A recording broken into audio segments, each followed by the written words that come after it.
You quickly reach the foot of the mountain and, relying on the original host's memory, approach the boy who was leaning against the stone wall with closed eyes.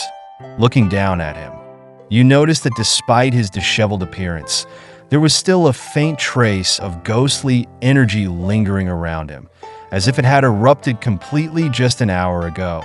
You gazed at his fragile neck and recalled the image of him being tortured to death by the grown-up him in the end. Your eyes grew darker. The spiritual sword by your side seemed to sense your murderous intent and began to tremble slightly but intensely. With a dimmed gaze, you suddenly noticed a slight flutter of the boy's eyelashes. Swiftly and without a word, you suppressed the killing intent, shifted your gaze away, and your facial expression softened. As if hearing a sound, the boy gradually opened his eyes, struggling to lift them due to his injuries. However, in the hazy view, he saw your moon-white long robe brushing the ground.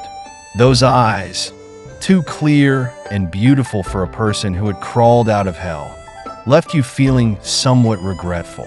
Anyway, eradicating him at this point was not an option, given that he was the male lead. It might be better to tame this dangerous wolf into a house cat. What's your plan? You were never a kind-hearted person, not prone to pitying others easily. However, his current appearance resembled the orphanage version of yourself. A certain string in your heart was gently plucked, and your lips twitched slightly. Can you still move? The boy seemed somewhat bewildered, looking at you with a mixture of surprise and fear. It seemed like your brain had been frozen too. Regardless of how the male lead is, the host tries to be kind to him as much as possible. It will facilitate future missions.